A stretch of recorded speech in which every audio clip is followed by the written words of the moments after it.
Olá, boa noite. 6 horas da tarde em ponto e o jornalismo da Rede TV faz um plantão especial para a cobertura da prisão do ex-presidente Lula. Faz 1 hora que expirou o prazo estabelecido pelo juiz Sérgio Moro, que decretou a prisão do ex-presidente Lula ontem, deu prazo de 24 horas, portanto até às 5 da tarde de hoje, para que ele se entregasse à Polícia Federal em Curitiba. Depois houve informações de que ele poderia se entregar também à PF de São Paulo, se assim achasse melhor. Mas Lula continua no Sindicato dos Metalúrgicos de São Bernardo do Campo e dá sinais, dá indicações de que vai resistir.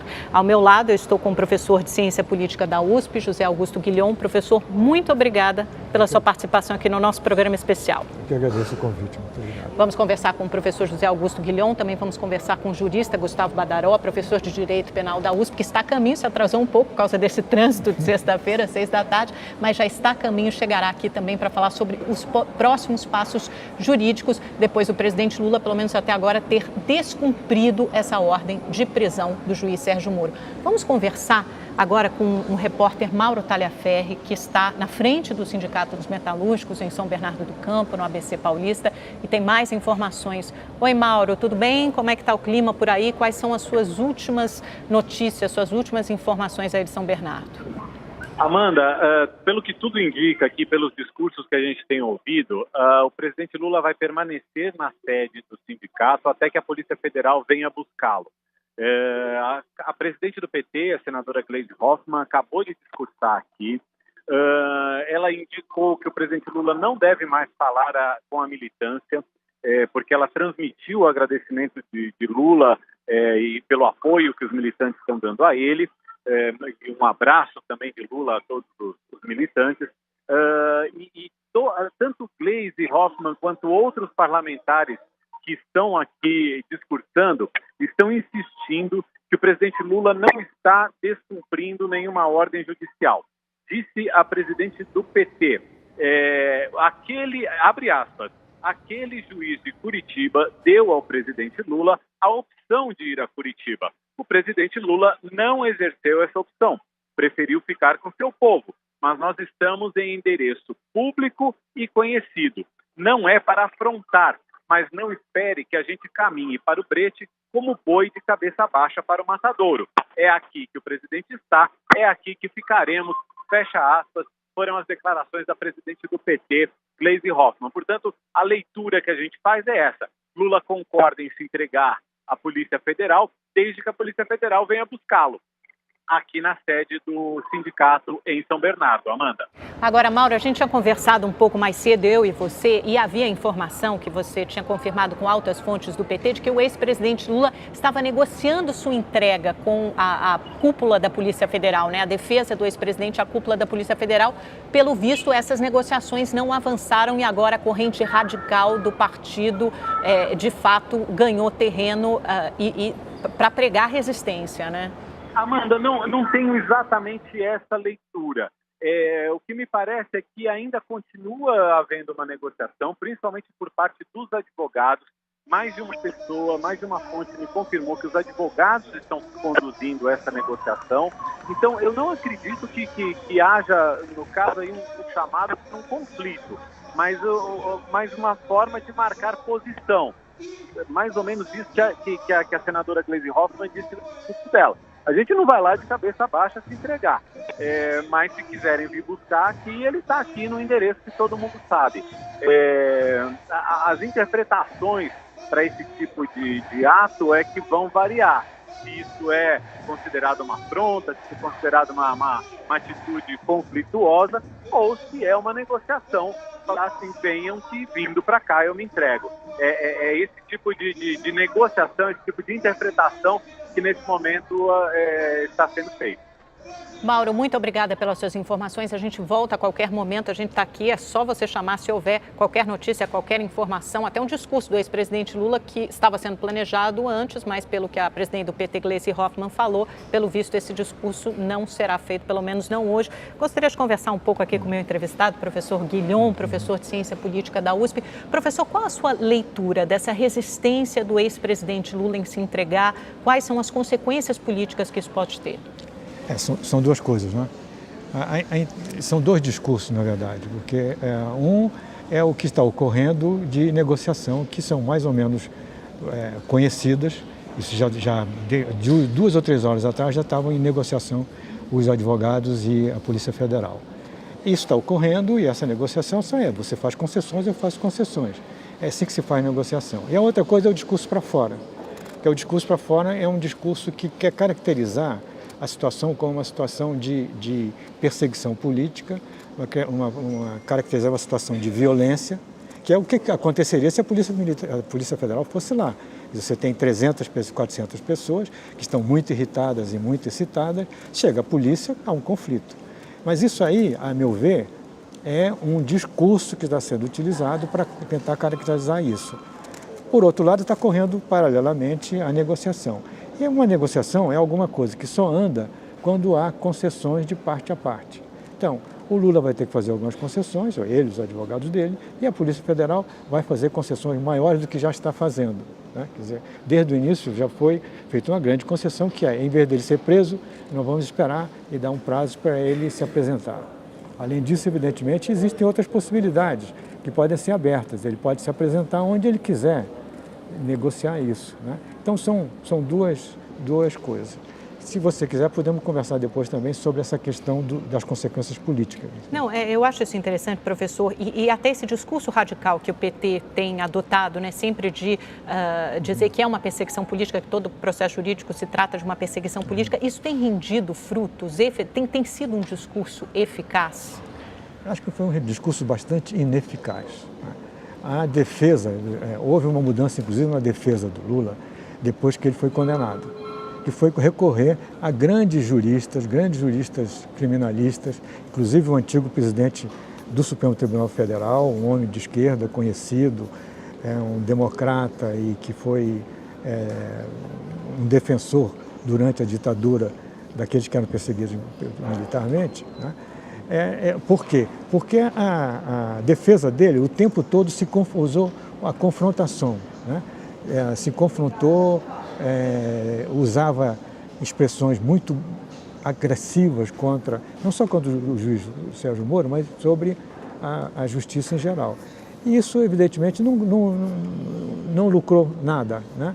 Onde ele chegou mais perto de conseguir alguma vitória, ele só recebeu derrotas com essa política. Então, é uma estratégia que não funcionou até agora, mas isso acontece muito na política.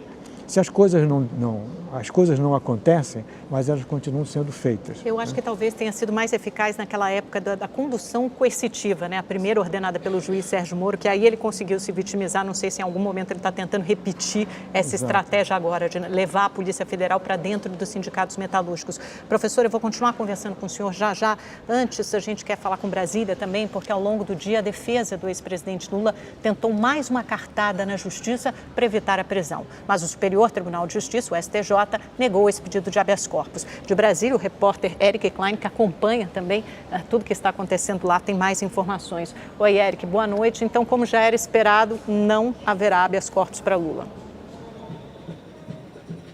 Não haverá não, viu, Amanda? Boa noite a você também, a todos que nos assistem neste momento. O ministro Félix Fischer, do STJ, ele negou esse habeas corpus ao ex-presidente Lula, mas pediu para o Ministério Público se manifestar. Por quê? Porque o mérito desse pedido ainda será analisado pela 5ª turma do STJ, além de Félix Fischer, outros 4 ministros irão votar e não irão julgar, analisar esse pedido. Mas vale lembrar que a própria 5ª turma do Superior Tribunal de Justiça já havia negado um outro pedido de habeas corpus ao petista, inclusive foi o mesmo pedido que veio parar aqui no Supremo Tribunal Federal e que também foi negado na última quarta-feira por 6-5. Então, assim, muito difícil que o ex-presidente Lula consiga alguma vitória no Superior Tribunal de Justiça. Aqui a defesa do ex-presidente Lula pode agora também recorrer dessa decisão monocrática do ministro Félix Fischer. É uma decisão liminar, provisória, pode recorrer ao plenário, aqui ao Supremo Tribunal Federal. Esse recurso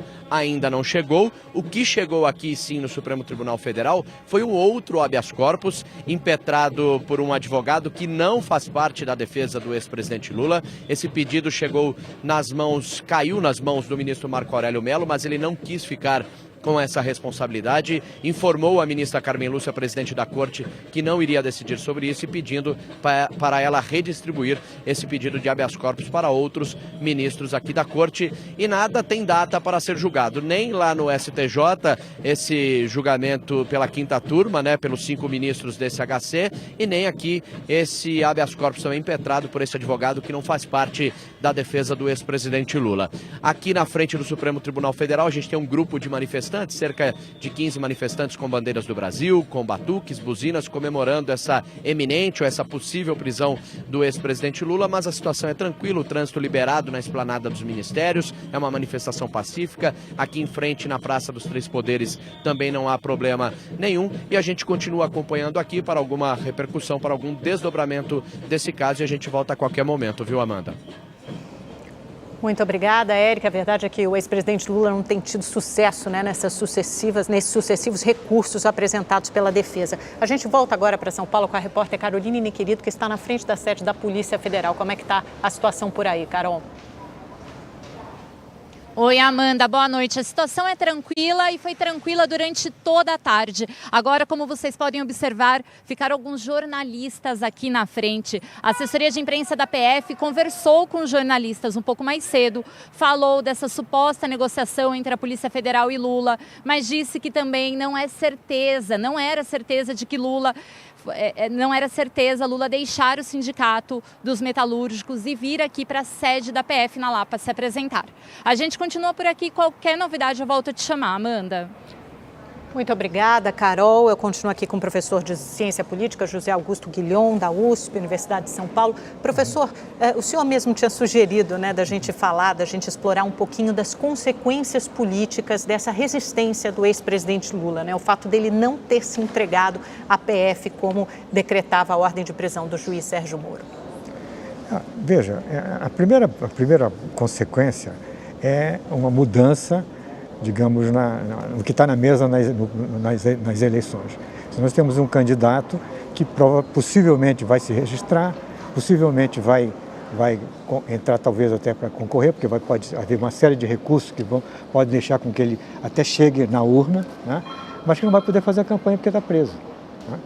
Enquanto ele não estava preso e havia a hipótese de que ele iria conseguir habeas corpus e se liberar dessa prisão por uma série de razões, tinha sentido, digamos assim, ele esperar que se livrar da questão da inelegibilidade no último momento. Quer dizer, ele vai ser declarado, ele já é elegível, mas ele seria declarado em setembro pelo TSE. E aí cabem recursos suspensivos ou não sei, provavelmente cabem recursos suspensivos. E, portanto, ele pode até chegar ao Supremo enquanto a eleição está correndo, o processo eleitoral está correndo. Essa era a estratégia. Mas agora que ele está preso, ele não pode fazer campanha. Ele não pode se manifestar. Ele não pode, é interessante, entendeu? Porque o PT ainda não fala sobre outras soluções, né? Dentro do próprio partido, seja Jacques Wagner, seja Fernando Haddad. Por enquanto, esse discurso acontece nos bastidores, provavelmente, mas é silenciado. Eu acho que isso mostra... Eu acho que não é a ausência de uma solução. Eu acho que eles não têm um plano. Eles não têm um plano. Tanto não têm um plano que passaram a noite toda agora, que já sabiam, quanto tempo eles sabiam que o Lula corria o risco de ser preso. Professor, eu vou interromper um minutinho, só para a gente ouvir um pouco. Parece que a presidente do PT, Gleice Hoffmann, fala nesse minuto no Sindicato dos Metalúrgicos em São Bernardo. Vamos ouvir um pouquinho. Estaremos com Lula, seja qual for a decisão que ele tomar.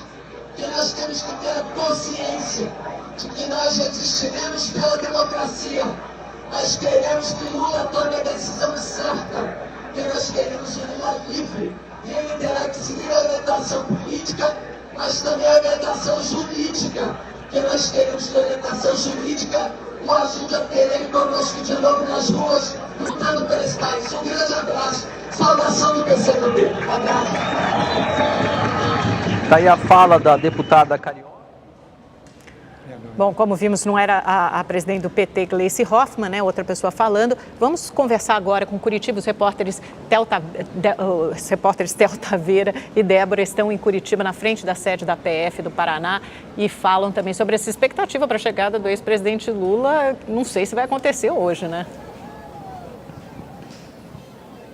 Pois é, Amanda. Boa noite para você, boa noite a todo mundo, boa noite para a Débora também. É uma cobertura reforçada de fôlego, Amanda. Somos nós dois aqui desde muito cedo, né, Theo? Chegamos cedinho e no momento em que nós chegávamos à cobertura, essa cobertura que deve durar bastante tempo, o clima por aqui era bastante tranquilo. E aí ao longo do dia, Amanda e a todos que nos acompanham, foram chegando manifestantes, todos eles favoráveis ao juiz Sérgio Moro, à Operação Lava Jato. E o clima teve momentos de mais empolgação, momentos em que a coisa arrefeceu um pouquinho. E agora o carro de som agora há pouco, né, Débora? O carro de som deu uma informação que fez as pessoas se inflamarem por aqui. Exatamente isso. Eles acabaram anunciando aqui que um avião havia decolado lá da polícia, um avião da Polícia Federal havia decolado do aeroporto de Congonhas. Então, toda vez que chega algum tipo de informação aqui dessa maneira, mesmo que não seja confirmada, os manifestantes realmente é como se renascesse as esperanças de que o ex-presidente chegasse a qualquer momento e estão todos nessa expectativa. Tem um grupo aqui de cerca de 150 manifestantes, todos vestindo verde e amarelo, também com bandeira do Brasil, todos apostos nessa grande expectativa e nessa incerteza, porque ninguém sabe exatamente o horário que ele vai chegar. Mas é importante lembrar que tudo tem acontecido de maneira muito apaziguada, de maneira muito ordeira e que mesmo assim um sistema de segurança já havia sido montado. Hoje, inclusive pela tarde, houve uma reunião para reforçar esse sistema de segurança, né, Theo? Pois é, Amanda, Débora, teve uma reunião que começou às 2 horas da tarde, que reuniu as diretorias da Polícia Federal, da Polícia Rodoviária Federal e das polícias militar e civil. Nessa reunião, vamos dar um espacinho para o Oséias aqui. O Oséias está querendo mostrar algum detalhe da manifestação. Essa reunião foi definida, então a ideia dessa reunião era definir um esquema de segurança, porque há sempre uma preocupação muito grande com um possível confronto entre manifestantes favoráveis ao PT e também favoráveis ao Sérgio Moro. A gente não sabe exatamente o que foi definido nessa reunião, viu, Amanda? Mas o que nós sabemos é que por volta das 2 horas da tarde chegaram aqui à sede da Polícia Federal vários carros do batalhão de choque, enfim. Teve, de fato, momentos em que as pessoas acreditaram que o presidente Lula viria para cá. Depois que deu às 5 horas, que era o prazo estabelecido pelo juiz Sérgio Moro para a chegada do ex-presidente, agora as pessoas estão meio sem saber o que fazer, mas alguns persistem por aqui. Isso, mas é também importante lembrar, Amanda, que a Polícia Federal já está totalmente preparada para receber o ex-presidente Lula. Uma sala já vinha sendo preparada há 15 dias, pelo menos. Era uma sala que antigamente servia de um alojamento, de um espaço de descanso para os agentes da Polícia Federal. Essa sala passou por algumas modificações, como, por exemplo, a retirada de um beliche para ser colocado uma cama comum para o ex-presidente Lula. Essa mesma sala tem um banheiro privativo, tem uma mesa, mas não tem ar-condicionado, tem apenas uma janela que dá para o lado de dentro aqui da Polícia Federal. Mas é um local bastante agradável, humanitário, não é isso? Como mesmo passaram a informação para a gente aqui da Polícia Federal, né, Theo? Mais cedo, o que aconteceu? A gente conversou com o Jorge Chastalo Filho, que é chefe da carceragem aqui da Polícia Federal, e ele nos explicava que, na verdade, o ex-presidente Lula não vai ficar na carceragem normal, vai ficar nessa sala reservada. E usando palavras dele, viu, Amanda, ele chamou de um ambiente humanizado, agradável e tranquilo. Portanto, o ex-presidente vai ficar num local reservado, principalmente porque não poderia ter contato com os outros condenados da Lava Jato. São 7 condenados da Lava Jato que estão aqui, entre eles Antônio Palocci, que foi o grande braço direito do ex-presidente Lula e que nesse momento se transformou num desafeto depois das informações que passou a toda essa investigação. Os dois não podem estar próximos, portanto nem vão se encontrar aqui dentro. Mas o ex-presidente Lula tem alguns privilégios, ele terá direito a visitas diferenciadas dos outros que estão aqui já presos, também terá direito a 2 horas de banho de sol, parentes mais próximos do ex-presidente, como os filhos dele, no caso a esposa, a dona Letícia, se ela ainda estivesse viva, também poderia vir aqui, os pais também e os advogados, claro, terão direito de vir aqui visitar o ex-presidente Lula aqui na unidade da Polícia Federal. Agora a gente pode falar também sobre os procedimentos que o ex-presidente Lula deve passar quando chegar aqui, porque muita gente fica se perguntando o que vai acontecer exatamente, ele vai passar por exame de corpo de delito e tal? Não. Nesse momento, o ex-presidente Lula não vai passar por nenhum procedimento como esse. Isso acontece normalmente quando o preso é encaminhado para alguma unidade prisional. Como o ex-presidente Lula vai permanecer aqui na unidade da Polícia Federal em Curitiba, não vai ser necessário, por enquanto, que ele passe por esse tipo de procedimento, não é isso, Theo? Uma informação importante também, Débora, não há... A gente falava sobre esse clima de incerteza e olha só como todo mundo aqui, Amanda, telespectadores, ficam nessa coisa de não saber o que vai acontecer. Normalmente, quando há uma cobertura aqui no prédio da Polícia Federal, cobertura da imprensa, os órgãos de imprensa são retirados até pelo fim do expediente por volta das 7 da noite. Hoje, esse afastamento das equipes, né, o pedido para que as equipes saíssem, foi antecipado para 5 horas da tarde, o que deixa uma pulga atrás da orelha, né? Então as pessoas estão de fato sem saber o que vai acontecer. Estaremos aqui esperando, portanto, o tempo que for necessário. Daqui a pouco a gente volta, né, Débora? Exatamente isso, Amanda. A gente continua por aqui e se houver alguma informação, ou até mesmo a chegada do ex-presidente Lula, a gente volta a falar com vocês aí no estúdio. Até já. Muito obrigada, Débora e Theo. Eu volto aqui com o professor de Ciência Política, José Augusto Guilhom, da USP. Professor, é interessante até ver esses dois lugares, né? Primeiro, o Sindicato dos Metalúrgicos, com todas as bandeiras vermelhas, que é o QG da resistência, o bunker do Lula. E agora, onde o Theo e a Débora estão, na sede da Polícia Federal, em Curitiba, todas as bandeiras do Brasil. Esse clima de radicalização vai continuar? Deve se intensificar agora com a prisão do Lula durante as eleições? Como é que o senhor vê essa divisão? Acho que as imagens são bastante claras. Você tem muita gente muito excitada, né, e você tem uma série de pessoas, muito pouca gente, que está dando uma importância tão grande quanto a isso e estão ali mais ou menos se divertindo, né? Então, essa polarização ela é artificial e ela não vai ocorrer. Ela não vai ocorrer. Quer dizer, não creio que haja um sentimento de ódio muito grande entre as pessoas que são contra o Lula, entendeu? E não creio que haja... Essas últimas manifestações mostraram isso. Manifestações no dia da decisão do STF, esperava-se grandes manifestações, correram paralelamente, não houve nenhuma violência. As manifestações maiores são das pessoas contra o Lula, né? Que querem que ele vá preso. Mas que não estão, neste momento, não estão atuando. Agora ele está preso. Quem não estão presos agora estão mais ou menos calmas. Eu acho que o risco de uma radicalização e uma polarização muito grande nas próximas eleições diminuiu muito com o fato do Lula estar preso nesse momento o que torna muito difícil ele concorrer. Então é o contrário do que o PT gostaria de ver acontecer, né? Porque Exatamente. O PT gostaria que houvesse essa polarização, esse acirramento da tensão, do conflito e, na sua opinião, deve acontecer o contrário. Com o Lula preso, esse clima de divisão no país tende a diminuir? Diminui e esvazia o Bolsonaro. O senhor acha que esvazia o Bolsonaro? Porque a radicalização de direita, nunca houve uma radicalização de direita grande no Brasil. Quer dizer, quando houve radicalizações foi com intervenção militar e foi com apoio da classe política em circunstâncias como de 64. Né? Mas a extrema-esquerda sempre foi pequena, embora podia ser radical. Agora, o Bolsonaro, ele não é o típico candidato de direita, que ele não tem uma mensagem de direita propriamente, só tem uma mensagem de ódio, uma mensagem mais radical nos costumes de também, radicalização, principalmente, né? Nos valores, nos costumes. Nesse campo. Mas que eu acho que é um pouco também de boca para fora, né?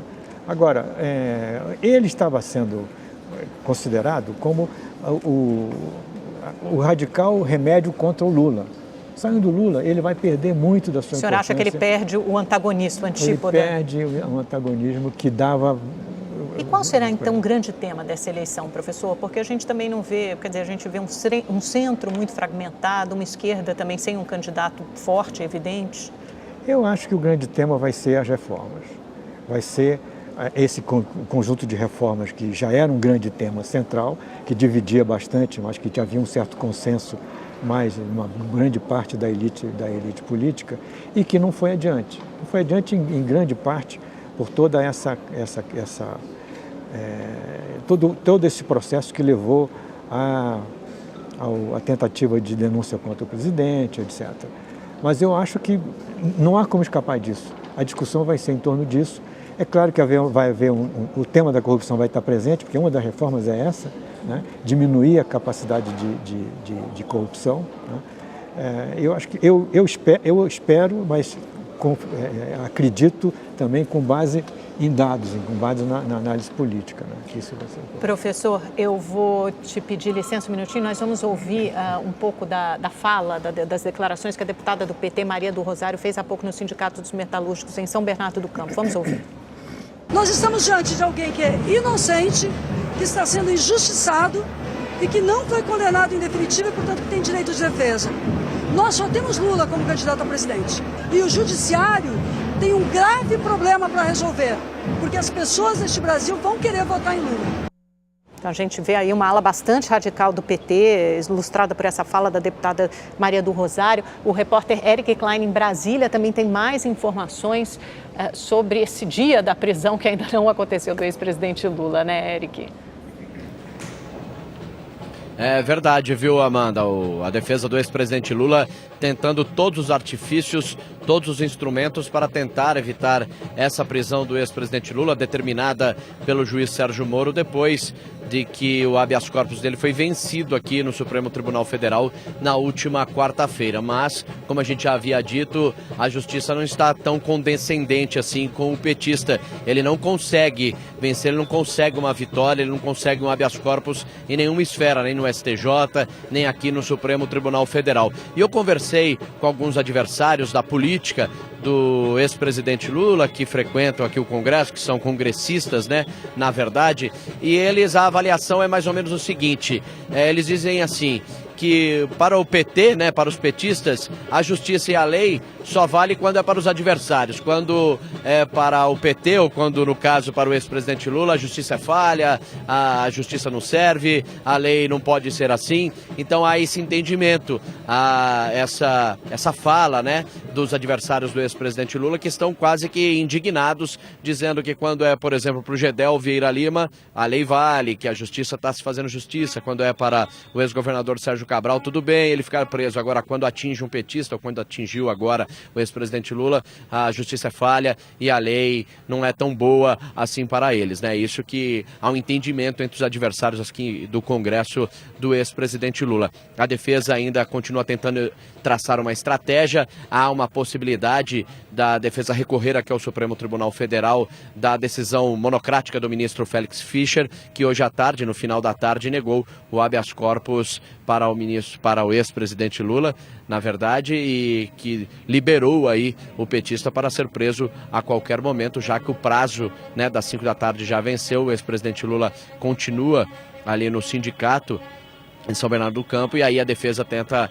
algum mecanismo para que o ex-presidente Lula não seja preso. Por enquanto, nenhum recurso a mais chegou aqui no Supremo Tribunal Federal, de onde falamos. Há apenas aquele habeas corpus de um advogado que não faz parte da defesa do petista aqui, mas também não tem data para ser julgado, e pelo adiantar da hora, se isso for analisado, será só na segunda-feira, será a partir da semana que vem, viu, Amanda? Aqui a manifestação em frente também ao Supremo Tribunal Federal continua pacificamente, ganhou um pouquinho mais de corpo, mais pessoas chegando aqui com buzina, como a gente pode ouvir aqui ao fundo, mas tudo correndo na mais tranquila normalidade, tudo com normalidade, tudo certinho por aqui. Nem há um reforço da segurança, algumas viaturas da Polícia Militar, mas tudo correndo tranquilamente aqui na Praça dos Três Poderes, aqui em Brasília, viu, Amanda?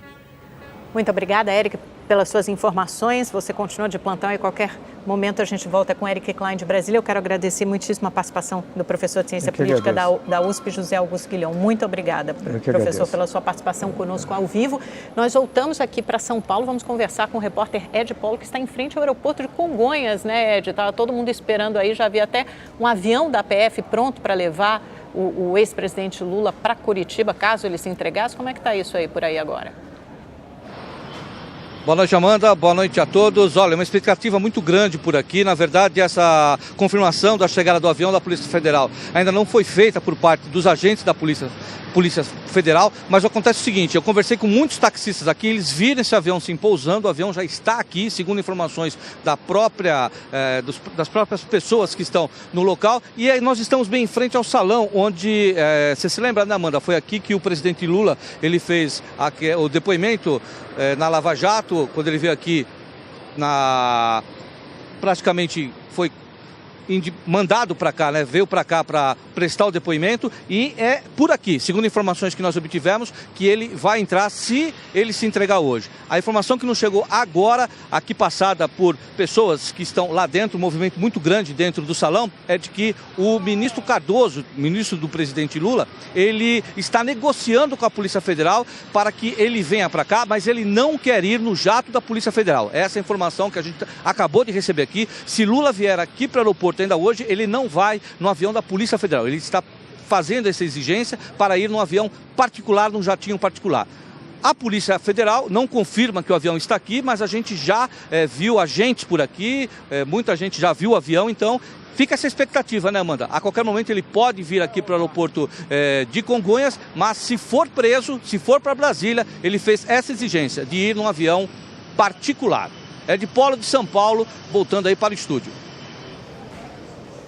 Muito obrigada, Ed Polo, pelas suas informações. Agora a gente vai ver imagens ao vivo do Sindicato dos Metalúrgicos em São Bernardo do Campo, no ABC Paulista. Olha, essa é a multidão, há vários discursos de militantes, aliados, apoiadores do ex-presidente Lula. Esse caminhão de som foi montado aí pelos sindicatos, pela CUT. Há vários militantes, apoiadores do Movimento Sem Terra, do Movimento dos Trabalhadores Sem Teto. Todos eles discursam neste momento. O ex-presidente Lula passou a noite nos sindicatos metalúrgicos de São Bernardo do Campo e continua aí, não é isso? Mauro Talhaferri, a gente fala com você novamente agora por telefone. Você passou o dia também no sindicato, né, Mauro? Estou concorrendo aqui com o Lula, Amanda, para ver quem fica mais tempo no sindicato. Olha, exato, ele continua aqui, inclusive todos os parlamentares que estão discursando, os militantes que estão discursando, fazem questão de frisar que Lula está aqui no sindicato, está em endereço conhecido, endereço público, sabido, e inclusive eu não consegui identificar quem foi a pessoa que falou ali no carro de som agora há pouco, falou assim, que a Polícia Federal quiser buscá-lo, está à disposição, ele não vai resistir, mas ele está aqui em endereço conhecido. Portanto, vai ficando cada vez mais clara que essa é a estratégia de Lula e da liderança do PT também. Forçar uma situação que a Polícia Federal venha buscá-lo aqui na sede do Sindicato dos Metalúrgicos. Amanda, eu queria aproveitar para até pedir desculpa para quem nos acompanha, pelo fato de estarmos entrando por telefone. Estamos tendo muitas dificuldades com a internet, não só a nossa equipe aqui, mas outras equipes também. Operações simples de internet, como mandar algumas mensagens, receber alguns arquivos, estão sendo muito complicados aqui na sede do sindicato e nessa região, nesse quarteirão que abrange aqui o sindicato. Eu não sei se é pela quantidade de gente que está aqui, o que evidentemente já divide a banda de celular, de telefonia móvel, mas o fato é que está estranho. A comunicação aqui está bastante estranha. E uma outra questão, a água do prédio do Sindicato dos Metalúrgicos também acabou e gerou muita estranheza por parte dos sindicalistas o fato do prédio estar sem água de repente de uma hora para outra. Não vamos aí alimentar nenhuma teoria da conspiração, mas estou apenas relatando dois fatos. A internet e a água aqui são artigos de luxo, Amanda, nesse momento. Mauro? Espero que não acabe a luz por aí, porque a gente tem muita imagem boa para ver e acompanhar no nosso programa especial ao vivo aqui da Rede TV. Mauro, me conta uma coisa, como é que tem sido esse dia do ex-presidente Lula? Ele está numa sala específica do Sindicato dos Metalúrgicos, pelo que a gente sabe é um entra e sai de gente, há várias salas, né, aí dentro do sindicato. Conta um pouco para a gente o que você sabe. O segundo andar do sindicato foi totalmente isolado para o presidente Lula e para as pessoas que são próximas a ele, para os políticos, para os parentes dele. Ele tem dentro do segundo andar existem várias salas. Ele ocupa uma delas, inclusive passou a noite aqui, dormiu um pouco, não dormiu muitas horas, mas dormiu por aqui também tomou banho aqui no sindicato. Mas o fato é que tem um andar inteiro dedicado a ele. E nesse andar tem bastante gente, tem entra e sai, ele às vezes vem à janela, acena para os militantes, já fez isso umas 3, 4 vezes hoje ao longo do dia, mas a estrutura em torno do Lula que está montada é um andar inteiro, o segundo andar inteiro, com salas que ele ocupa eventualmente, se precisar de um pouco mais de privacidade.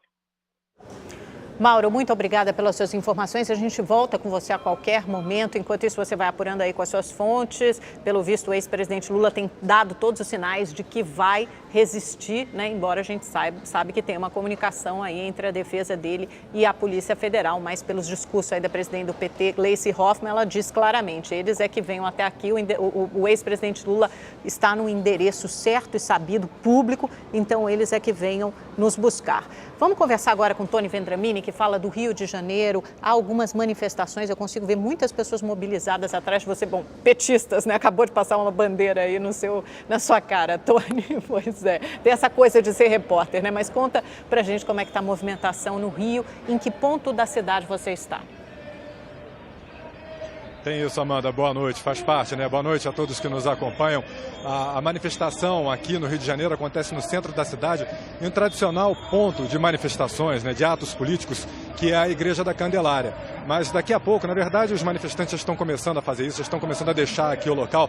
Eles vão caminhar pela Avenida Rio Branco até outro ponto tradicional de manifestações, que é a Cinelândia. É uma caminhada de cerca de 20, 25 minutos. Por aqui já passaram algumas lideranças políticas. O deputado federal Chico Alencar, do PSOL, já discursou do alto do caminhão, e também o deputado estadual Marcelo Freixo, também do PSOL. Por aqui a gente vê a mesma coisa que as outras manifestações, muitas bandeiras de sindicatos, partidos políticos, principalmente do PT, e de movimentos sociais. Durante a madrugada, uma caravana deixou o Rio de Janeiro e seguiu para São Bernardo do Campo para apoiar o ex-presidente Lula. Essa caravana foi organizada pela Frente Brasil Popular, que reúne partidos políticos, movimentos sociais, coletivos, ativistas, militantes. Voltamos ao estúdio, Amanda. Muito obrigada, Tony. Então a gente vê aí que há várias manifestações em diversos pontos do país, em várias cidades. O ex-presidente Lula continua, portanto, nos sindicatos metalúrgicos em São Bernardo do Campo. São 6h36 da tarde, portanto, 1h36 desde que expirou o prazo de prisão decretado pelo juiz Sérgio Moro, e o ex-presidente Lula não se entregou. Vamos voltar para Curitiba, falar com o Theo e com a Débora. Nossa, foram poucos minutos, mas já escureceu, né? Já caiu a noite em Curitiba e nada do Lula.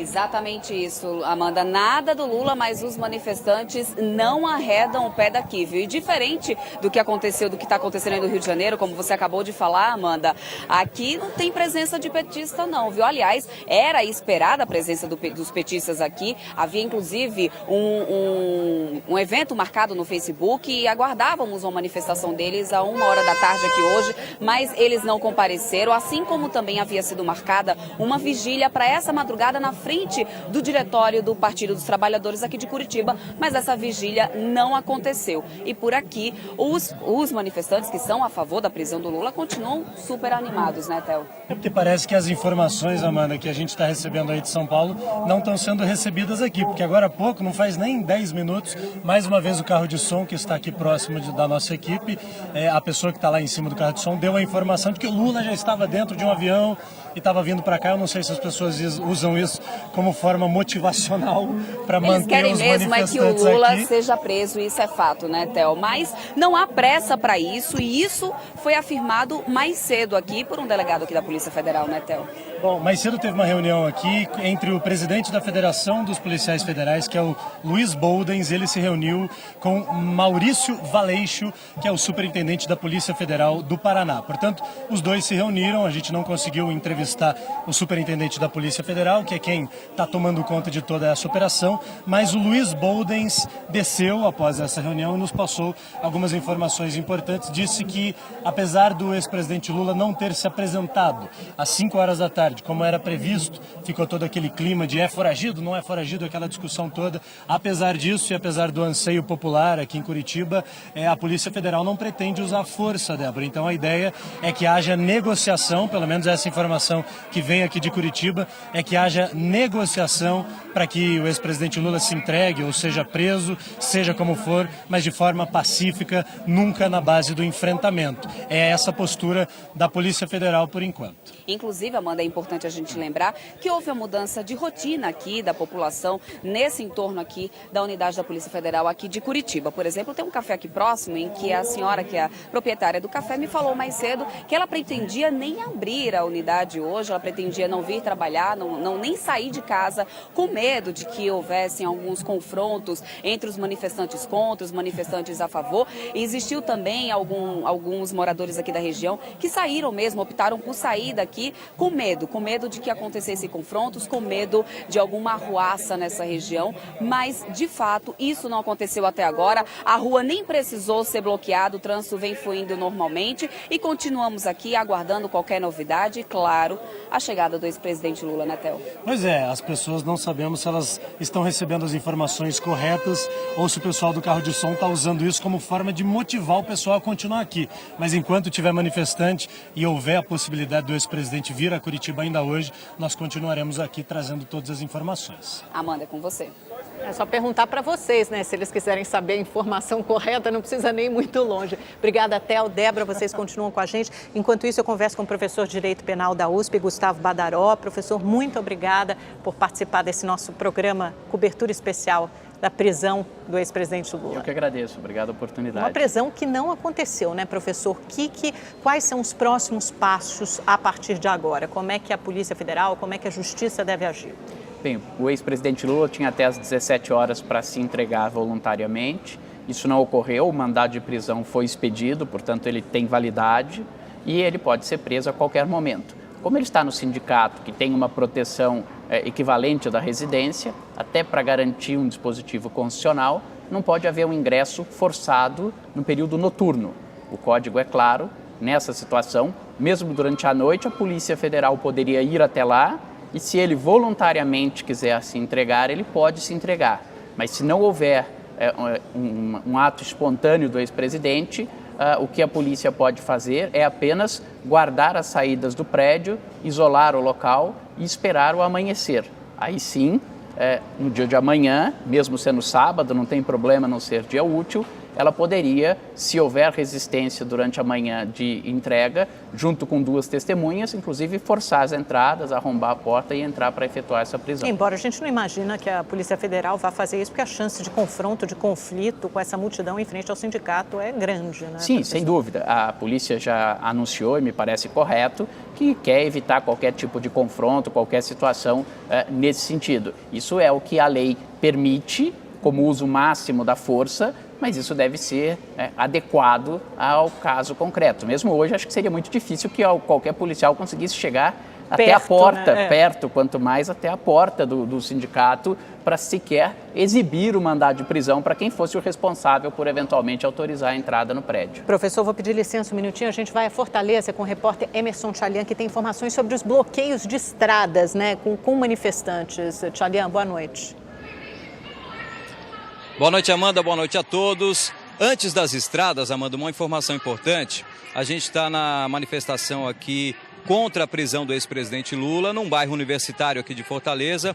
E além dos manifestantes, há também lideranças do Partido dos Trabalhadores. E eu conversei agora há pouco com o deputado José Guimarães, é um dos principais líderes do PT, ele está aqui. Ele estava com o presidente Lula em São Paulo, veio aqui para participar do ato. E uma informação, Amanda, ele me disse que o presidente Lula tem a intenção, que o ex-presidente Lula gostaria de participar da missa da ex-primeira-dama Marisa Letícia, que deve acontecer amanhã, às 9h30 da manhã, no local ainda que não foi informado. Mas o deputado José Guimarães nos disse isso agora, que o presidente Lula não se entregou, permanece no Sindicato dos Metalúrgicos em São Bernardo do Campo, São Paulo, porque teria a vontade de participar da missa de Dona Marisa Letícia. Informação passada pelo deputado José Guimarães. Os manifestantes estão aqui nesta região universitária de Fortaleza e o protesto também acontece nas estradas. Cerca de 70 pessoas bloquearam a BR-020 em Boa Viagem, no interior do Ceará, e o trânsito ficou travado. Protestos que se espalharam por todo o Brasil. No último balanço divulgado pela Polícia Rodoviária Federal, foram 37 interdições em rodovias de todo o país. A maioria na Bahia, um dos maiores estados. Na capital Salvador, movimentos sociais fecharam vias que dão acesso à estação da Lapa.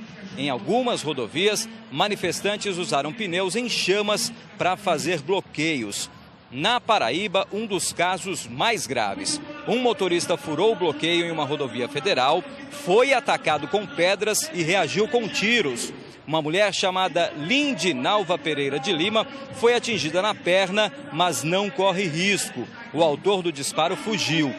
Em Natal, Rio Grande do Norte, homens encapuzados foram flagrados quando faziam o bloqueio com pneus e fogo. Alguns carros voltaram na contramão. E em Pernambuco, um trecho da BR-101 foi interditado na zona da mata. A fumaça preta era vista de longe. Protestos, portanto, em todo o Brasil, em várias rodovias, principalmente federais de todo o Brasil, e a maioria na Bahia. Os manifestantes continuam aqui nesta praça, no bairro do Benfica, região universitária, e prometem continuar amanhã com outra manifestação aí contra a prisão do ex-presidente Lula. Ao vivo de Fortaleza, Emerson Tchalian.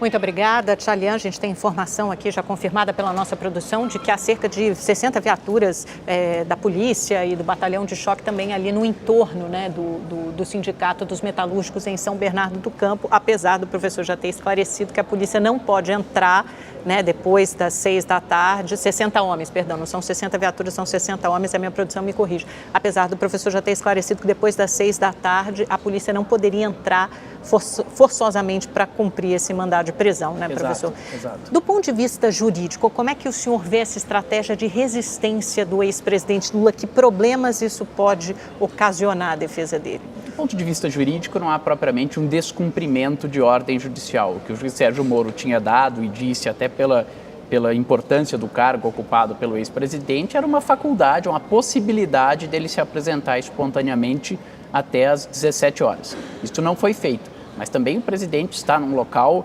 identificável, de ciência de todos, então não me parece que seja possível afirmar que ele está dando sinais de fuga ou que pretenda... Ele não é um foragido, né? Ele é alguém que está com mandado de prisão expedido, mas não está preso. Mas acho que a expressão foragido indica mais alguém que está fugindo, procurando evitar ou impedir que se cumpra um mandado de prisão, o que não me parece que seja o caso nessa situação do ex-presidente Lula, que disse, olha, eu estou aqui, não vou me recusar a prisão, mas a polícia deverá vir me buscar, eu não vou utilizar essa faculdade que me foi dada de apresentação espontânea em Curitiba. Mas a justiça pode considerar isso como um enfrentamento, porque ele não se apresentou? Do ponto de vista jurídico, esse é um risco, né? Poderia-se imaginar que essa situação seria uma forma de menosprezo a um ato judicial, que isso seria uma afronta à autoridade do Poder Judiciário, e há situações semelhantes a essa que alguns juízes entendem que isso, no extremo, poderia até justificar uma decretação de prisão preventiva. Em outros processos, inclusive, né, em outros processos, né? Não me parece particularmente a melhor solução e nem que um fato de um processo específico, que é este processo do triplex, possa repercutir em relação a outros processos. Mas seria ingenuidade não achar que isso possa ter essa repercussão negativa. Entendi. Vamos conversar com o Mauro de novo, que está na frente lá do Sindicato dos Metalúrgicos em São Bernardo do Campo. Temos imagens do sindicato, olha lá, e o Mauro também está por ali. A gente vê uma viatura atrás dele. Como é que está a situação por aí agora? Mauro, quais são suas informações? Amanda, a gente conseguiu um pontinho de internet aqui um pouco mais distante, mas de fato lá atrás está o carro de som. A gente está aqui perto ainda, a cerca de um quarteirão do sindicato. Eu tenho aqui um palpite.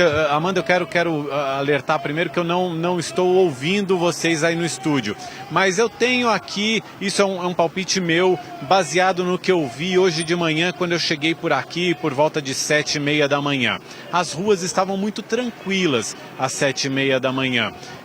Talvez seja a estratégia da Polícia Federal esperar pela madrugada, esperar pela movimentação aqui em torno do sindicato diminuir, para então vir buscar o presidente Lula. Talvez seja essa a movimentação. Estou falando isso como um palpite meu nesse momento, pelo que eu vi aqui ao longo do dia. Neste momento a movimentação é grande de pessoas. Ela ocupa toda a frente ali do Sindicato dos Metalúrgicos. Agora, de manhã estava bem fraca. A gente passava assim tranquilamente. A rua estava livre. Ou seja, de repente, durante a madrugada, pode ser o momento de a Polícia Federal conseguir chegar aqui sem haver conflito e tranquilamente conduzir o ex-presidente Lula. É palpite meu, ninguém me disse isso, é só pelo que eu observei por aqui, Amanda.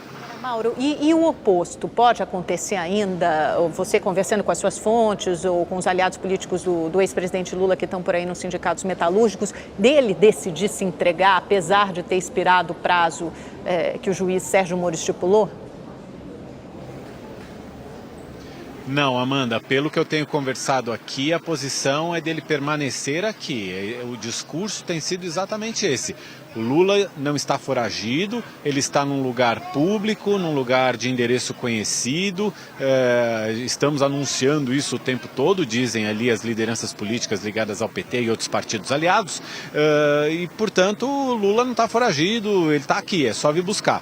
Não me parece ser a postura nem de Lula nem do PT ir até a Polícia Federal para se entregar. A gente lembra do discurso que a presidente do PT, Gleisi Hoffmann, fez aqui há cerca de 30, 40 minutos. Ela falou, nós não vamos nos comportar como boi indo para o brete, indo passivamente para o matadouro. Agora, ele está aqui, o endereço é conhecido. Então, acho que essa que é a tendência mesmo, Amanda.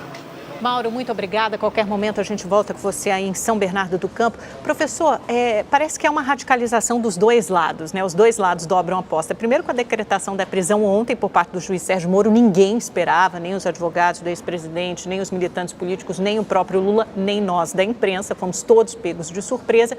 E aí agora o Lula com essa decisão de resistir e pedir para a PF buscá-lo lá. Primeiro, essa decretação da ordem de prisão foi uma coisa usual ou veio rápido demais, na sua opinião? A mim parece que veio rápido demais. Se discutia a possibilidade dos chamados embargos nos embargos, embargos de declaração nos embargos de declaração.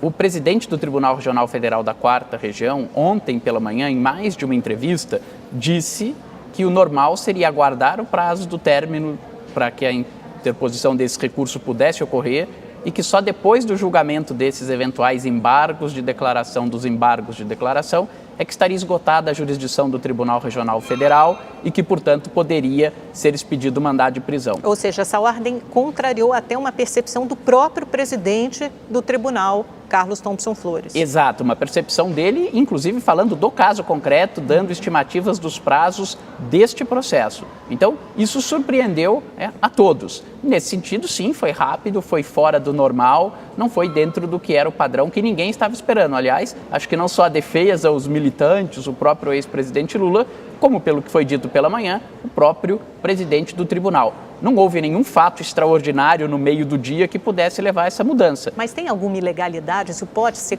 questionado? Aliás, foi pela defesa do Lula no STJ. Sim, veja, a ilegalidade em expedir um mandado de prisão pode ser entendida a partir do momento em que a defesa considera que não houve ainda o esgotamento completo da jurisdição do Tribunal Regional Federal, que ele deveria esperar a interposição desses embargos de declaração nos embargos de declaração e só depois do julgamento é que isso estaria acabado. Este foi, inclusive, um dos fundamentos do habeas corpus que a defesa interpôs no Superior Tribunal de Justiça e que hoje acabou tendo denegado este pedido pelo ministro Félix Fischer do Superior Tribunal de Justiça. Como já era esperado também. Agora, com essa decisão do Lula não se entregar até às 5 da tarde, muita gente falou, até juristas falaram ao longo do dia que isso poderia acarretar em alguma perda de benefício para o presidente, como a sala especial que foi reservada para ele em Curitiba, no Paraná, ou então o benefício por futuros habeas corpus. Como é que o senhor vê essa questão?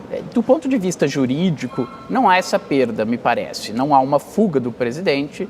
O que o juiz Sérgio Moro tinha dito é que se ele se entregasse espontaneamente não haveria o emprego de algemas e foi dito que haveria uma cela especial, um local especialmente preparado que ele ficaria isolado dos demais presos. Isso deve ser mantido a seu ver? Me parece que isso deve ser mantido. Em relação ao uso de algema, foi mais uma advertência, né? Não é obrigatório o uso de algema em qualquer prisão. O uso de algema só se justifica em casos extremos em que haja um risco de fuga, um risco de agressão, uma injustificada resistência da pessoa, resistência física àquela prisão. Não me parece que esse vá ser o caso, aliás, todos esperam que não haja nenhum tipo de enfrentamento. Por outro lado, por todas as condições do ex-presidente, por ser um ex-presidente da República, também não me parece aconselhável que ele possa ficar junto com os demais presos, que possa estar nesse mesmo ambiente, pelo menos nesse primeiro momento. Então, não me parece que essa situação por si só justificaria que se invertesse essa lógica e dissesse agora você tem que ser algemado e você ficará num outro lugar que não aquele que estivesse originalmente reservado. E não quer dizer que ele terá mais dificuldade, por exemplo, para conseguir um futuro habeas corpus, ou isso pode acontecer?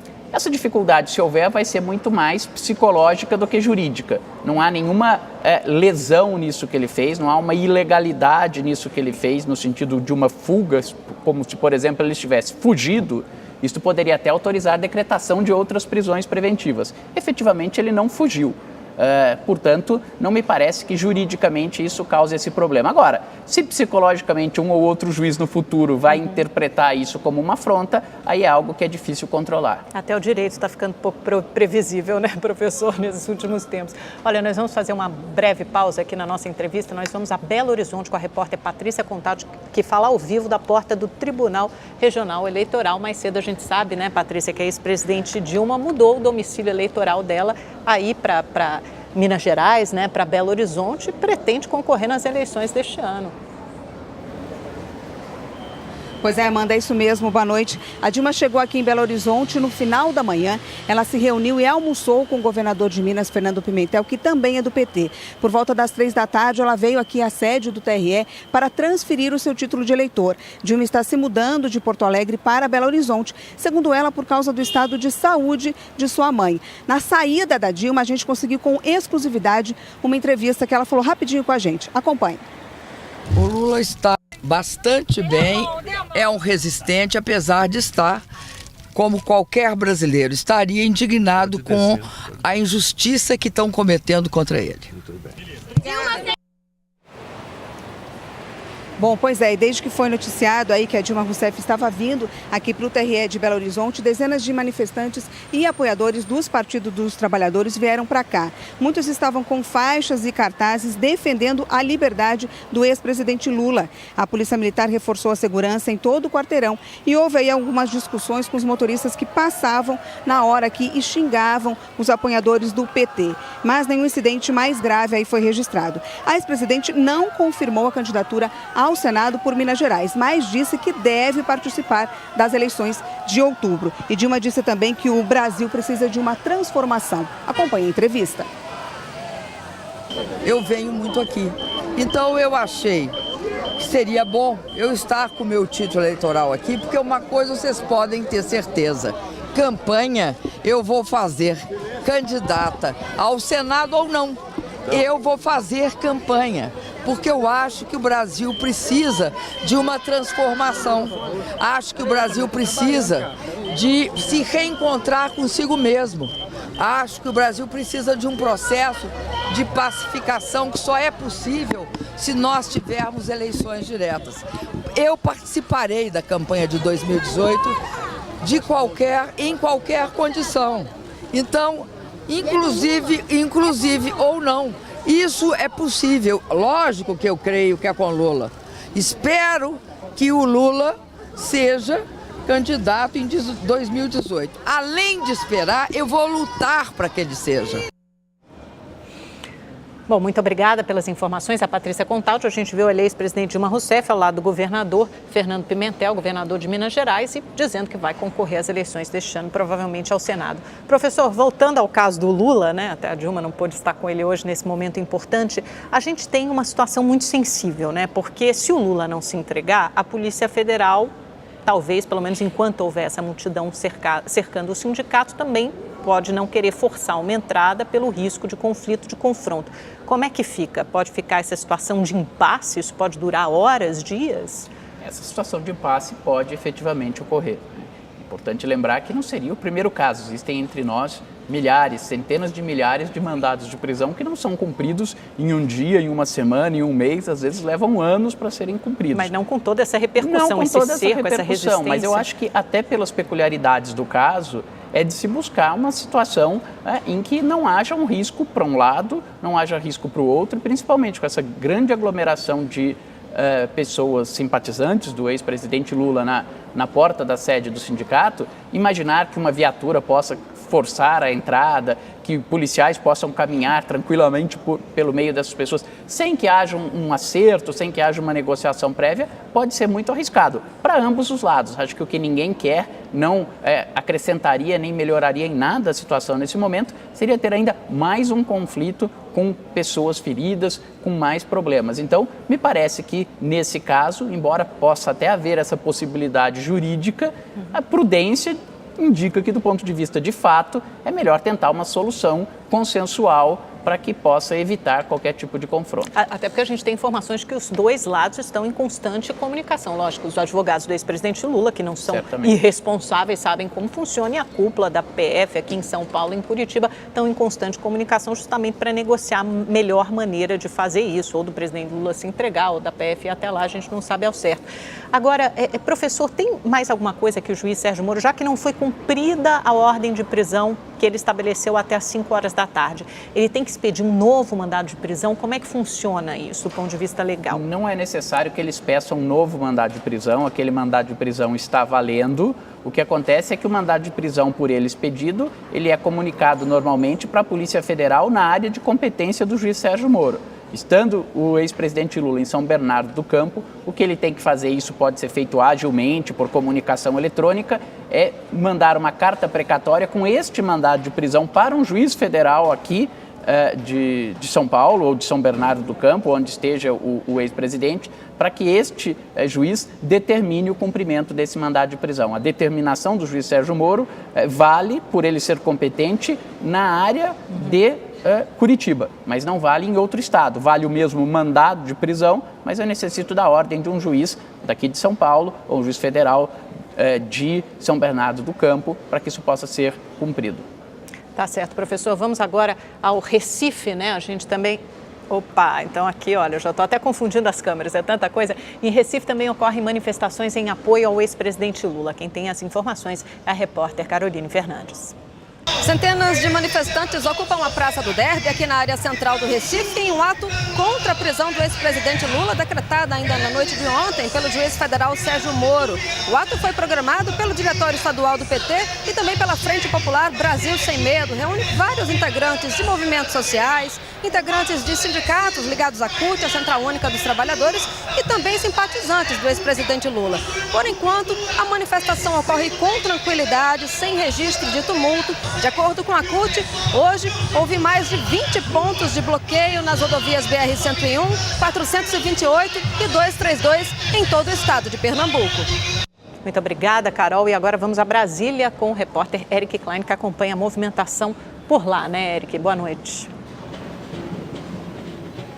Oi, Amanda, boa noite novamente para você. Aqui em Brasília também ocorrem algumas manifestações contra e a favor do ex-presidente Lula. Na Superintendência da Polícia Federal, aqui em Brasília, a gente chama na Asa Sul, aqui no começo da Asa Sul, foi inflado aquele boneco Pichuleco, né, que é o ex-presidente Lula, com a roupa de presidiário, como a gente pode ver nas imagens. Então, na frente da Superintendência da PF, inflaram Pichuleco. E aqui na sede da CUT, da Central Única dos Trabalhadores, que fica no centro de Brasília, cerca de 300 manifestantes favoráveis ao ex-presidente Lula fazem uma manifestação. Até onde a Polícia Militar nos informou, a manifestação também é pacífica. Aqui no Supremo Tribunal Federal, um grupo pequeno, um grupo menor de cerca de 20 manifestantes faz um protesto, faz uma manifestação contra o ex-presidente Lula. Eles trouxeram buzinas, faixas, também bandeiras do Brasil e estão aqui com uma bateria, mas não atrapalham o trânsito. Aqui na Praça dos Três Poderes também a situação é bem tranquila. Na Justiça, aqui nós estamos no Supremo Tribunal Federal, a defesa do ex-presidente Lula continua trabalhando, mas por aqui os serviços já encerraram, os trabalhos encerraram por hoje, tudo apagado, e se houver alguma decisão de algum recurso, provavelmente só amanhã, no sábado, que há um plantão, ou então na segunda-feira na Justiça. Acho que hoje o ex-presidente Lula não consegue mais nada, nem aqui no STF e nem no Superior Tribunal de Justiça, no STJ. A gente continua acompanhando toda a movimentação e qualquer repercussão, qualquer desdobramento desse caso, a gente volta com mais informações, viu, Amanda? Obrigada, Eric. Voltando aqui com o professor de Direito Penal da USP, Gustavo Badaró. Professor, então, pela nossa conversa até agora, essa decisão do Lula de resistir ou de não se entregar no prazo estipulado pelo juiz Sérgio Moro, de 5 horas da tarde, não deve ter maiores consequências para a defesa dele ou então para a situação dele depois de preso? Do ponto de vista jurídico, essa decisão dele não implica uma violação de ordem judicial. Ele está num local conhecido, não há uma obrigação das pessoas espontaneamente se entregarem, tanto que o próprio juiz Sérgio Moro disse que era uma faculdade concedida a ele, uma deferência pelo cargo que ele ocupou. Certamente as pessoas não podem fugir, mas esse não é o caso. E, portanto, não me parece que haja uma consequência negativa direta dessa posição dele. Aliás, acho que a recusa e tudo isso está sendo analisado talvez muito mais hoje por um enfoque político, de repercussões políticas, do que jurídicas. Certamente, né? Um cálculo político e também de estender ao máximo essa situação, a aglomeração em São Bernardo, até porque, por outro lado, não deu tempo para a militância se preparar como gostaria, porque eles estavam esperando pelo menos mais uma semana, 10 dias, pelas informações que a gente tem, para que o ex-presidente Lula fosse preso. Isso não aconteceu, veio essa ordem de prisão de forma inesperada e inusitada ontem mesmo pelo juiz Sérgio Moro. Professor, o Eric estava falando lá da frente do STF e a gente sabe que o habeas corpus do Lula foi denegado, né, para usar um jargão de vocês aí do meio jurídico, mas ainda restam 2 ações declaratórias de constitucionalidade, as chamadas ADCs, que podem revisitar o mérito da prisão após segunda instância. Na sua opinião, na sua avaliação, isso ainda deve ser votado em breve pelo Supremo Tribunal Federal ou pode ficar para muito mais tarde? Bom, eu acho que é um tema fundamental, um tema em que mostra uma situação dividida do Supremo Tribunal Federal, embora a questão central não fosse essa no julgamento do habeas corpus, mas essa era, no fundo, a tese jurídica a ser analisada, e havendo essas 2 ações declaratórias de constitucionalidade, me parece que é necessário que a matéria seja definida o mais rapidamente possível, não só para o caso do ex-presidente Lula, para como de diversos outros réus que se encontram na mesma situação. Mas por se tratar de ações declaratórias de constitucionalidade que são julgadas pelo plenário, isso depende que a presidente do Supremo Tribunal Federal coloque em pauta estas ações para julgamento. Elas já estão liberadas pelo ministro Marco Aurélio, mas ela já disse que não vê motivo para colocar essas ações em pauta diante da mudança recente da jurisprudência. E a gente tem até indicações de outros ministros, né, pelas informações de bastidores. Por exemplo, em setembro, o Dias Toffoli assume a presidência do STF, mas ele também já poderia ter dado indicações de que talvez não fosse pautar isso neste momento, né, porque poderia ser visto como um casuísmo para beneficiar o ex-presidente Lula e porque isso já foi discutido de alguma forma no habeas corpus, né? O que me pareceu foi que se perdeu uma oportunidade no julgamento do habeas corpus.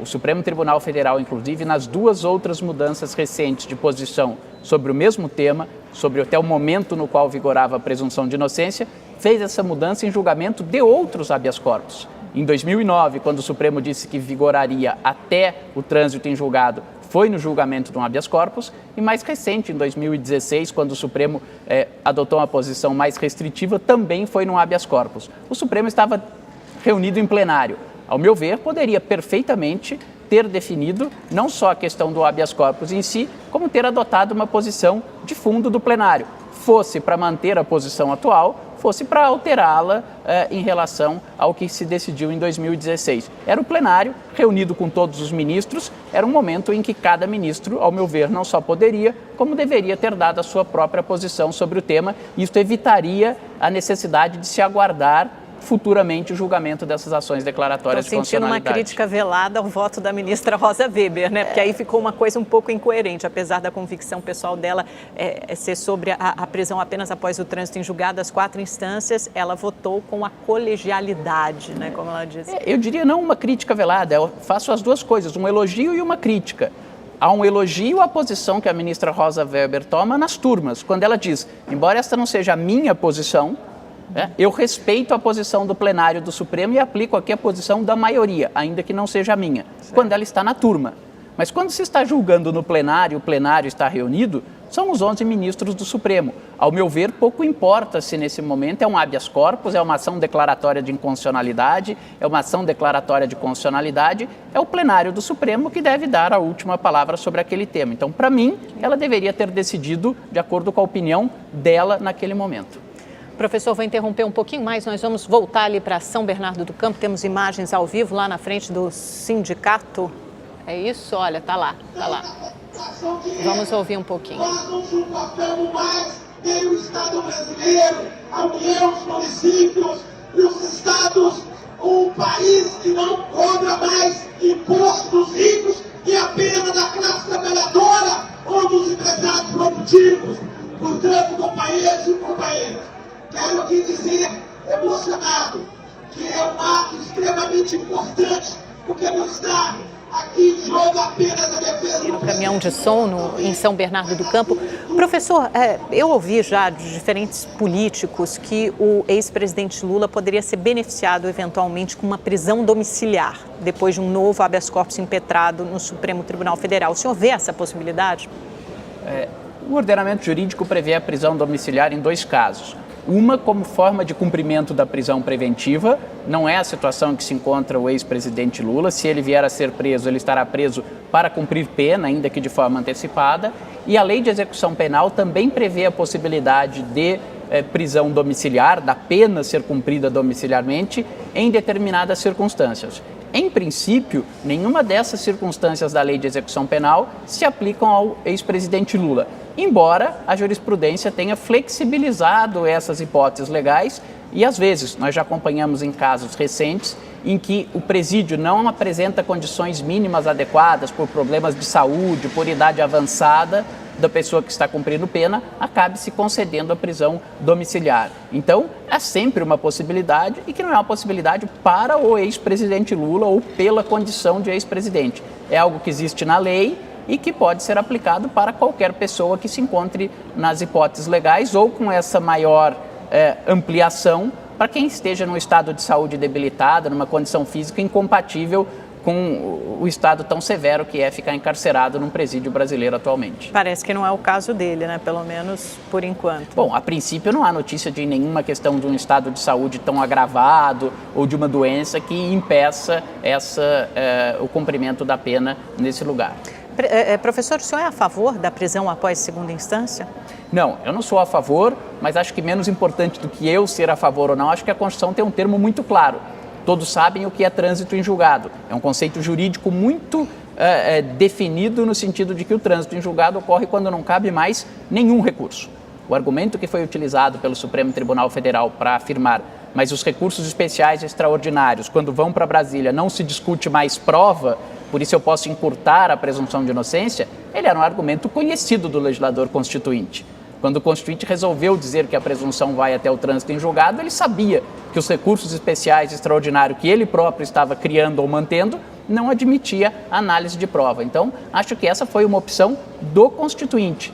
Ele quis reforçar a presunção de inocência entre nós e dizer que ela vale até o trânsito em julgado. Em outros países, há presunção de inocência, que vigora em períodos mais curtos. Mas a nossa, e o nosso problema não é como é na França, nos Estados Unidos ou em outro país, é qual foi a escolha da nossa Constituição. E nesse caso, eu pareço estar com a minoria do Supremo Tribunal Federal por entender que a presunção de inocência vai até o trânsito em julgado, até quando não caiba mais nenhum recurso. Acho que o senhor está com a nova maioria, embora isso não tenha sido colocado. Com a maioria que foi votada como minoria, talvez essa seja a melhor colocação. Agora, professor, mas e quanto ao problema prático, né, dessas decisões se tornarem muito lentas, do excesso de recurso, de diversos crimes e casos que acabam prescrevendo? Aliás, vários ministros que votaram a favor da prisão após segunda instância citaram exemplos muito concretos, né, de injustiça. E é o que a Raquel Dodge fala, né, justiça que tarda é uma justiça que falha, é uma frase de efeito forte. Não há a menor dúvida que justiça que tarda é justiça que falha. É importante ver o que está falhando. Toda a discussão que se colocou no Supremo é: os réus devem aguardar o recurso especial extraordinário soltos ou presos. E o argumento é que os recursos especiais extraordinários demoram muito para serem julgados. Quem julga esses recursos são os tribunais. O réu também tem o direito a um processo que se desenvolva em prazo razoável. E, portanto, é como se os tribunais estivessem dizendo: já que eu, tribunal, não consigo julgar o seu recurso em prazo razoável, Era curioso quando o Supremo falava: o sistema de justiça é muito falho, o sistema de justiça não funciona, como se ele não pertencesse a esse sistema. Então, sim, o sistema está falhando, mas os tribunais também estão falhando. É verdade, por uma demanda excessiva de recursos em julgá-los num prazo razoável. Agora, não me parece que essa mudança de posição, por um lado ou por outro, influa em nada na prescrição. O Supremo não está com essa postura dele mudando os prazos prescricionais nem os momentos em que eu interrompo a prescrição. Ele só está decidindo se as pessoas aguardarão esses recursos presas ou soltas. Os casos de impunidade que foram colocados, e existem impunidade por força de prescrição, decorrem não só desse último período, mas de demoras que vêm desde o período da investigação, do processo em primeiro grau, da tramitação do processo em segundo grau. Então, isto é uma realidade, mas me parece que estão botando a culpa por essa demora e por essa prescrição no local errado. Professor, nós vamos voltar aos sindicatos metalúrgicos de São Bernardo do Campo. O repórter Mauro Talhaferri está por lá e tem mais informações. Oi, Mauro. Oi, Amanda. A gente volta a falar daqui. A gente continua a cerca de um quarteirão de distância ali de onde está posicionado o carro de som. Os discursos continuam. Agora há pouco estourou uma briga aqui por perto, mas pelo que a gente pôde apurar, não teve nada a ver com política, não. Foi um desentendimento entre alguns militantes. O policiamento foi reforçado por aqui. Parte do policiamento, inclusive, já deixou o local. Foi apenas um momento de tensão provocado por essa briga, mas aparentemente nada mais grave. O que a gente pode reportar, que ajuda bastante a esquentar os ânimos, é que o consumo de álcool por aqui está grande. Muito vendedor, muita cerveja chegando, outras bebidas, vendedores ambulantes aí circulando livremente com outras bebidas. Então isso também colabora para que os ânimos às vezes saiam um pouco do controle. Mas enfim, do que a gente presenciou foi só uma briga rápida, um desentendimento rápido, e a polícia conseguiu também intervir a tempo e tudo se acalmou. Enquanto isso, os discursos continuam e o ex-presidente Lula continua na sede do Sindicato dos Metalúrgicos. Nada se alterou naquele panorama de esperar que a Polícia Federal venha buscá-lo aqui na sede dos Sindicatos Metalúrgicos. Amanda. Muito obrigada, Mauro. Então essas negociações continuam, a gente vai ver se a Polícia Federal vai ou então se o Lula decide se entregar, que talvez seja o mais adequado para esse momento, mas a gente sabe que há uma comunicação entre a defesa do ex-presidente e a cúpula da Polícia Federal. Professor, gostaria de agradecê-lo imensamente pela sua presença e sua participação conosco hoje. Eu que agradeço a oportunidade, estou sempre à disposição. Muito obrigada, professor. Enquanto isso, vamos voltar a Curitiba, a nossa dupla de repórteres está lá, a Théo Taveira e a Débora também, e eles falam diretamente de Curitiba. O pessoal está frustrado e eu estou vendo que a movimentação atrás de vocês já diminuiu bastante, né, gente? Amanda, frustrado, mas barulhento, viu? Barulhento, bastante. O pessoal está aqui cantando o hino nacional, a gente imagina que tenha cerca de 150 pessoas. Pessoas essas que continuam aqui, tem carro de som. A gente chegou cedinho, né, Débora? Chegamos por volta de 8h30 da manhã. Ao longo do dia, a movimentação foi ganhando corpo. Ao final da tarde, esses manifestantes favoráveis ao juiz Sérgio Moro, à Operação Lava Jato, pedem a prisão do ex-presidente Lula, foram se aglomerando por aqui. E neste momento continuam sem saber se o ex-presidente chega, mas a mobilização continua, o número não é muito grande, mas eles estão animados ainda. Até porque o clima ainda é de muita expectativa. Desde o momento que a gente chegou aqui de manhã, o clima já era de expectativa e continua de expectativa, inclusive, da nossa parte, né, Théo? Porque a gente chega numa situação como essa, sem saber exatamente o que vai acontecer, se vai ter confronto de manifestantes ou não, como a gente falou mais cedo. Existia a previsão, sim, de militantes do PT estarem aqui na frente da Polícia Federal. Existia um evento que marcava a presença deles aqui a 1h da tarde, mas esses militantes não apareceram, assim como também não realizaram a vigília como imaginava e como já haviam programado na frente do diretório do partido durante essa madrugada. O que acabou fazendo com que toda essa manifestação aqui na frente, né, Théo, acontecesse de maneira muito organizada, de maneira muito ordeira, tranquilamente, sem nenhum confronto, sem que não fosse necessário também barricadas ou polícia cercando a rua. Ruas bloqueadas, né? Exatamente isso. Tudo está fluindo de maneira muito tranquila. Apesar de algumas pessoas às vezes ficarem um pouco mais caladas, a movimentação cair, como a gente pode ver aqui atrás, mas a expectativa continua. Os manifestantes continuam aqui, né, Théo? Pois é, e olha, O clima até agora é engraçado isso, porque o clima até agora é de incerteza. De vez em quando alguém vai no carro de som, fala que o ex-presidente Lula está entrando no avião em Congonhas, aí de vez em quando o som por aqui fica um pouquinho mais baixo, e aí alguns ingredientes vão sendo colocados para deixar essa incerteza ainda maior. Por exemplo, a Débora chamou a atenção, o plantão da Polícia Federal aqui de Curitiba fica no térreo do prédio, vou mostrar um pouquinho.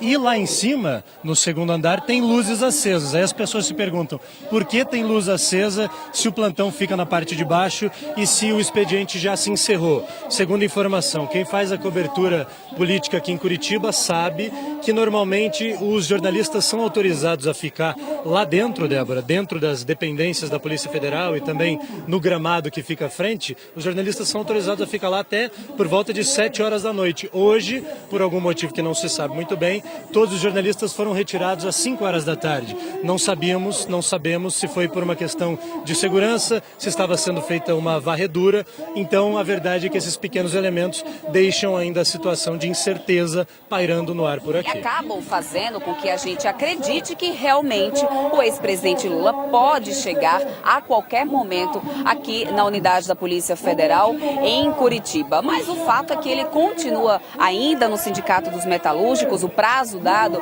pelo juiz Sérgio Moro era para que o ex-presidente Lula se entregasse voluntariamente às 5 horas da tarde.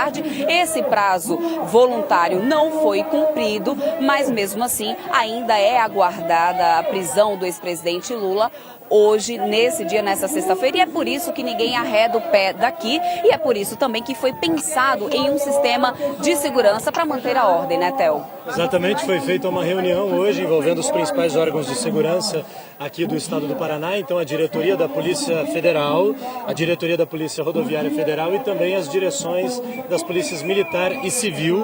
A ideia dessa reunião, que aconteceu à tarde, foi criar um grande esquema de segurança que a gente ainda não sabe exatamente como vai funcionar, porque não foi divulgado aos jornalistas. O que nós sabemos é que por volta de 2h30 da tarde, 3 horas da tarde, vários carros da Polícia de Choque, também da Rotan, que são unidades de combate da Polícia Militar, chegaram aqui à Superintendência da Polícia Federal, enfim, para proteger o prédio. Proteger de que exatamente nós não sabemos ou não estamos vendo por aqui, porque os militantes do Partido dos Trabalhadores, os apoiadores do Lula, não apareceram. A situação por enquanto é tranquila, a gente não sabe até quando os manifestantes ficam aqui e fica a expectativa, inclusive, de quando o Lula se apresenta, se vai vir de fato aqui ao prédio da Polícia Federal em Curitiba e se haverá aqui nas redondezas manifestantes partidários ao ex-presidente. Agora há pouco chegou a informação para a gente de que terá uma vigília dos militantes do Partido dos Trabalhadores às 7 horas da manhã desse sábado na frente do Partido dos Trabalhadores aqui em Curitiba. Essa é a última informação que a gente recebeu. Essa cobertura especial fica por aqui, né, Theo? A gente se despede nesse momento. A cobertura especial fica por aqui, mas a cobertura desse dia histórico para o Brasil, em que o presidente Lula deveria se apresentar para ser preso, continua a partir de agora no Rede TV News. A gente volta daqui a pouquinho.